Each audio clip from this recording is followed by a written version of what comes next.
So thank you so much to everyone who came out here this morning, everyone behind me, everyone out in the audience. This atmosphere is joyous, but make no mistake, we are here for a community that is under attack. Actions by the federal government and by state legislators across the country make clear that there are those in power who want to erase LGBTQIA people, especially trans people, from public life. And most recently, some of these aggressive and inhumane measures were upheld by the US Supreme Court. We cannot let this erasure and animosity take root here in the city of Pittsburgh. This is why, with the help of so many amazing friends and allies, I am introducing 3 bills today that are meant to proactively protect some of the most marginalized people in our city by helping ensure that they can safely exist and live and work without threat of persecution, jail time, unnecessarily punitive financial harm, or discriminatory attacks on their access to life-saving medical care. So, to begin, I would like to give a brief description of each of the 3 bills. Then we will hear from our local advocates and community members in more detail about the driving force and impacts of each one.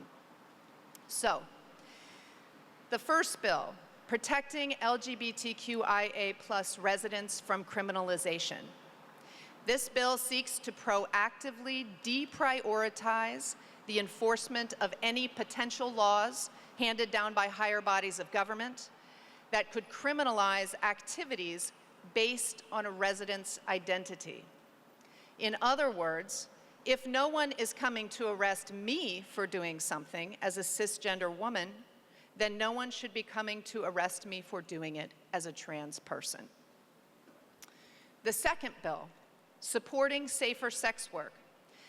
This bill seeks to reduce the minimum penalty for consensual sex work in the city of Pittsburgh from jail time to a fine, to make it easier for our most vulnerable workers to survive and seek critical help from law enforcement and other services when needed. And last, prohibiting identity-based discrimination in medical care. This bill will enable the Pittsburgh's Commission on Human Relations to support victims of identity-based discrimination in medical care.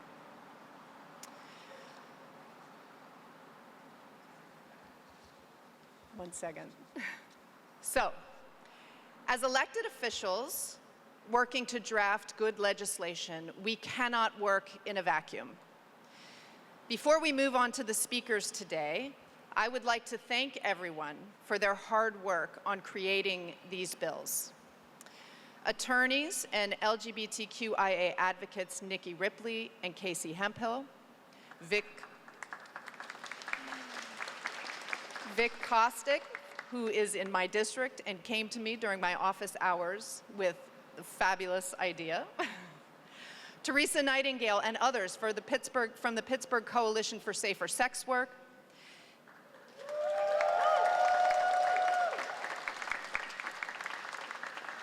Sadie Restivo and Kelsey Lee at Pittsburgh Action Against Rape.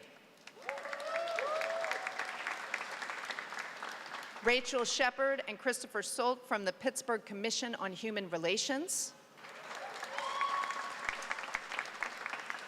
Adriana Brannon and the entire Pittsburgh LGBTQIA+ Commission.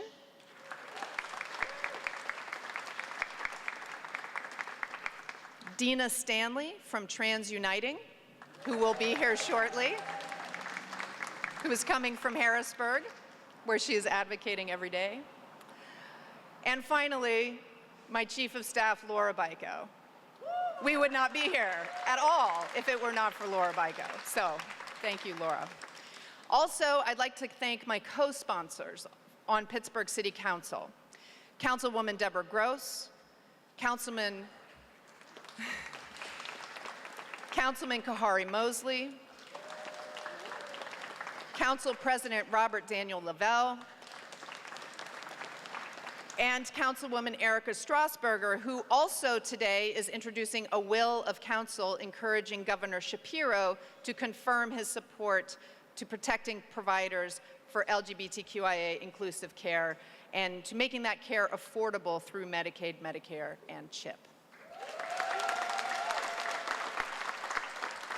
And finally, I'd like to thank all the elected officials representing the city of Pittsburgh who were able to join today and/or who are offering their support. Pittsburgh Mayor Ed Gainey, Pittsburgh City Controller, yeah, you can clap. Pittsburgh City Controller Rachel Heitzler, Pittsburgh Public Schools Board Director Devin Taliaferro, Allegheny County Council members Paul Klein, Jordan Botta, and Dan Grisbach. Dan doesn't represent the city, but he's still with us. Allegheny County Councilwoman at Large Bethany Hallam. Allegheny County Treasurer Erica Roque-Brusselars. Allegheny County Executive Sarah Inamorato. State Representatives Latasha D. Mays, Ariane Abney, Emily Kincaid, and Abigail Salisbury. And finally, last but certainly not least, U.S. Congresswoman Summerlee. We all deeply value your commitment to continuing to fight to protect our LGBTQIA+ and other neighbors in every capacity that we are able, both now and in the face of whatever is yet to come. These bills are, I hope, the beginning of a larger conversation about how we can support community members who are under threat and affirmatively say, bodily autonomy is protected in the city of Pittsburgh. Trans people are welcome in the city of Pittsburgh. Queer people are welcome and safe here in the city of Pittsburgh. Thank you very much. And for our first speaker, I will bring up to the podium Nikki Ripley.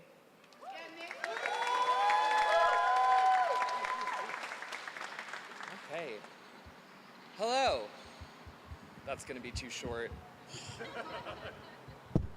I can just hold it. All right. Thank you, Councilmember Warwick. Yes, my name's Nikki Ripley. I am an attorney. I focus on civil legal aid and LGBTQ+ rights.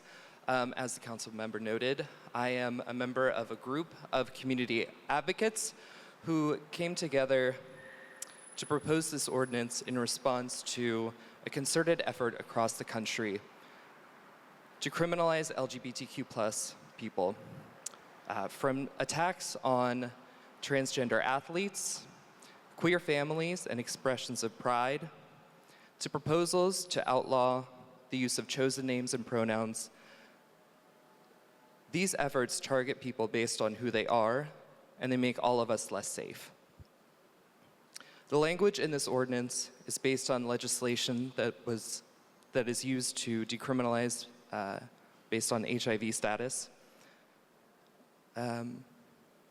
and extends protections beyond the LGBTQ+ community to include all protected classes, including race, religion, and disability. This solidarity was important to us because we understand that we're stronger together, and none of us are free until we're all free.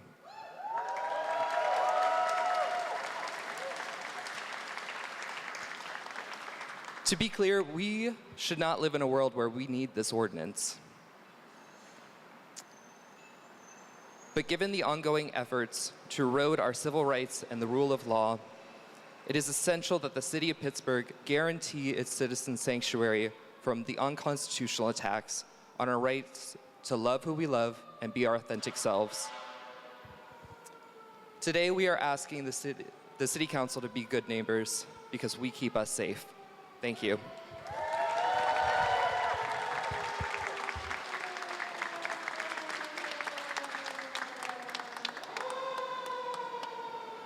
Thank you, Nikki. Next up, we have Teresa Nightingale, the Pittsburgh Coalition for Safer Sex Work. Hello, everyone. Hello to the esteemed members of the Pittsburgh City Council, community leaders, valued advocates, and City of Pittsburgh residents. My name is Teresa Nightingale, and I am a Democratic Committee member for Ward 15-2, Squirrel Hill South Greenfield, and the Executive Director of the Pittsburgh Coalition for Safer Sex Work. As we gather here today to introduce the ordinance aimed at lessening the penalties for adult consensual sex work, it is crucial to clarify what this law represents.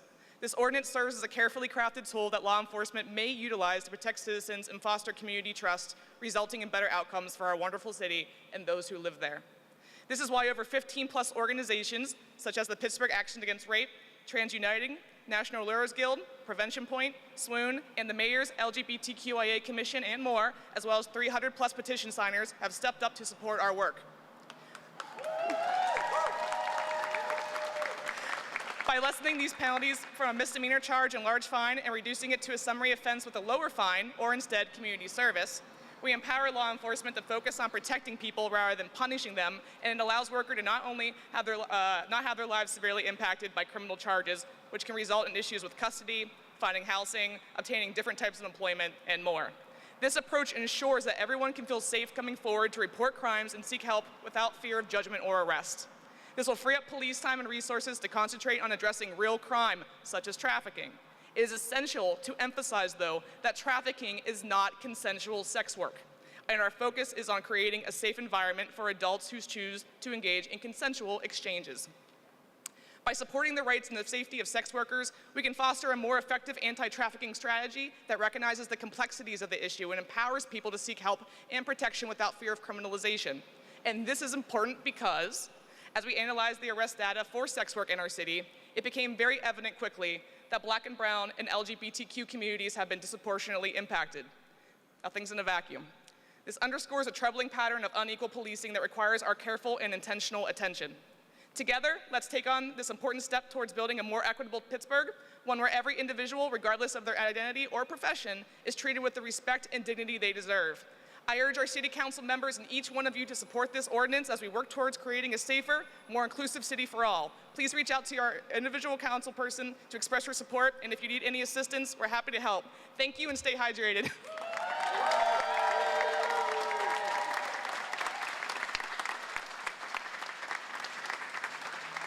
Thank you, Teresa. So next up, we have Rachel Shepard, Executive Director of the Pittsburgh Commission on Human Relations.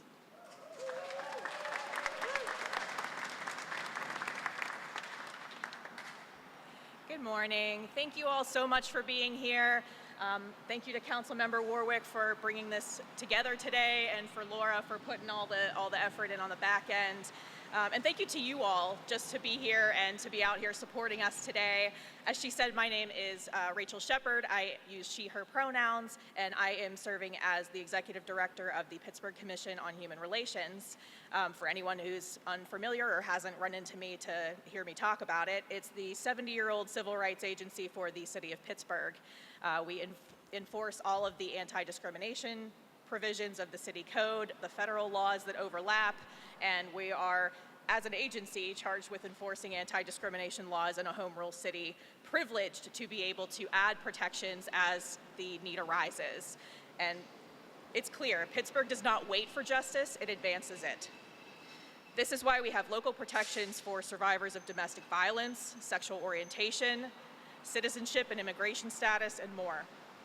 Being proactive is how we came to add gender identity and gender expression as protected statuses in 2014, 6 years before the Supreme Court decision that formed the same protections on the federal level. Pittsburgh made it clear that the othering of our community members would not be tolerated. And since then, we've been able to support our gender diverse neighbors in their pursuit of equal employment, fair housing, and equitable access to public services. However, since November, the Commission has seen a record number of discrimination inquiries on the basis of gender identity. It is no coincidence that the misguided and hateful rhetoric from our nation's leaders align with this trend. People are feeling emboldened to openly discriminate and break the law. Federal actions have local consequences, and now our neighbors are facing cuts to critical services that jeopardize their well-being.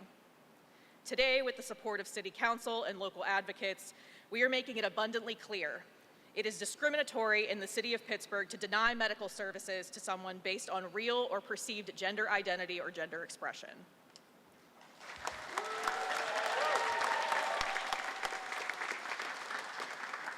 By adding this explicit protection alongside the other legislative efforts being introduced, we are taking a firm stand to ensure that medical care is provided without bias. This is not a symbolic gesture during Pride Month. Our work with this community doesn't end when the flags come down. The Commission is here year-round as a safe space to investigate complaints of discrimination, enforce local civil rights laws, and to provide education on rights and responsibilities to the community. Despite the deprioritization of gender ideology in civil rights enforcement on the federal level, our Commission continues to accept complaints of discrimination on the basis of gender identity and gender expression. These cases will be investigated on the local level only, maintaining confidentiality for those who file. The information will not be shared with the federal government. If you or someone you know has experienced discrimination in Pittsburgh within the past year, please reach out to us. We are a free service, and you do not need an attorney to file with us. Our goal is to remedy the harm that has occurred and to educate offenders so that they do not continue to discriminate. For more information, you can see our lovely table back there. She's raising her hands right now, our senior investigator, Rita Porterfield. I really appreciate being able to be out here with you all today, and thank you for allowing me to serve you. Thank you.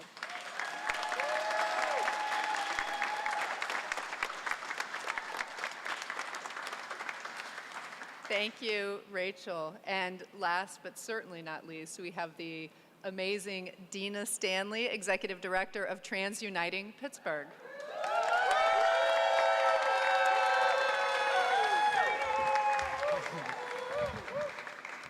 Good morning, everybody. Again, I am Dina Stanley, the Executive Director and founder of Trans Uniting. My pronouns are she and her. I'm standing here today because I live the impact of these systems every single day. I live the fear of being profiled. I live the reality of watching my community get locked up just for trying to survive. I live the experience of being denied care, of fighting for dignity, and for carrying the grief of those we've lost too soon.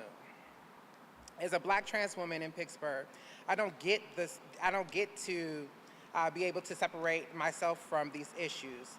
I am the issue they are trying to legislate out of existence. These bills aren't abstract to me.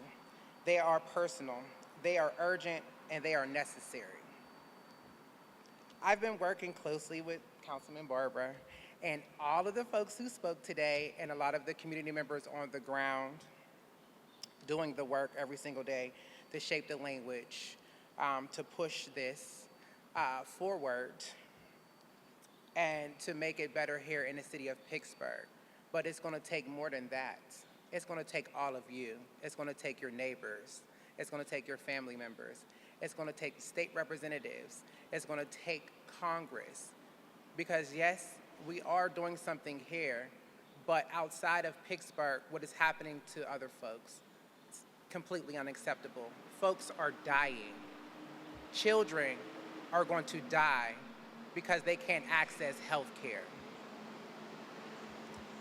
I've seen people, especially Black trans women, go to jail when they just needed help,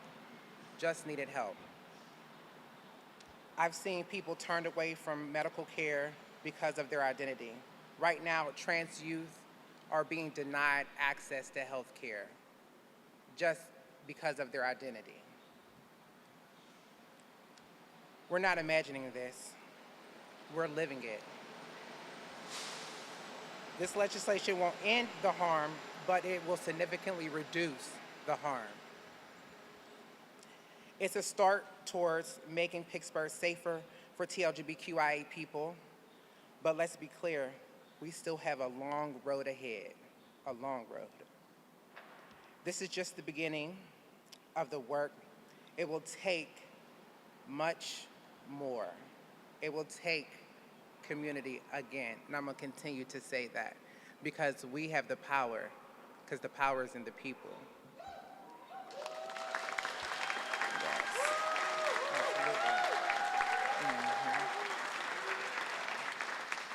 bills won't fix everything, but they will show what it looks like to take the right step in the right direction.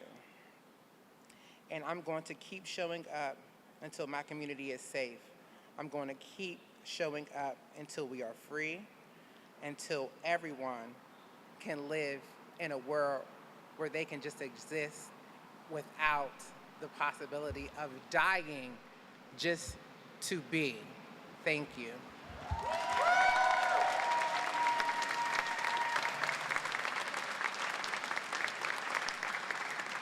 Thank you so much, Dina. So that wraps up the presentation and the speakers. If there are any questions from the press, if anyone has questions?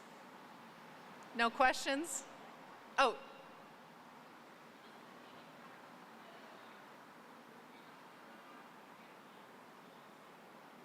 I don't know, Rachel, did you want to address? Yeah. Could you repeat the question, please?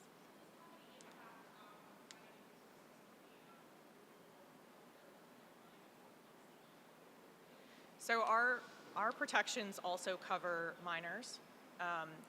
Adults can file on their behalf. I would encourage anyone who's experiencing that individually to reach out to us because every case is just different. And we want to be absolutely sure that there's something that we can support you with or somewhere that we can point you in the right direction. Okay, any other? Yeah?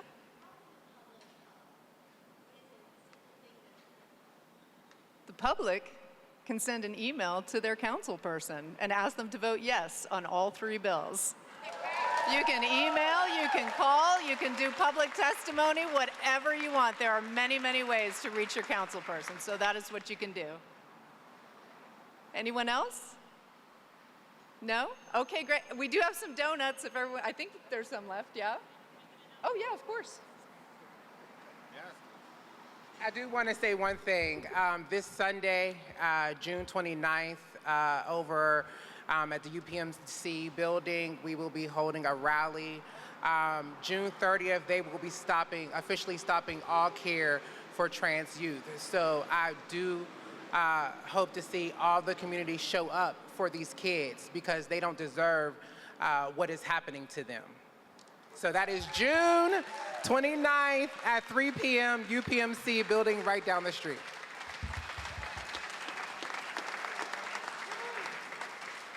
And if anyone's looking for something fun to do tonight with the family, Greenfield Family Pride is tonight. It's super fun, so at McGee. But we'll see you on June 29th. Okay, thanks everybody. Have a good day.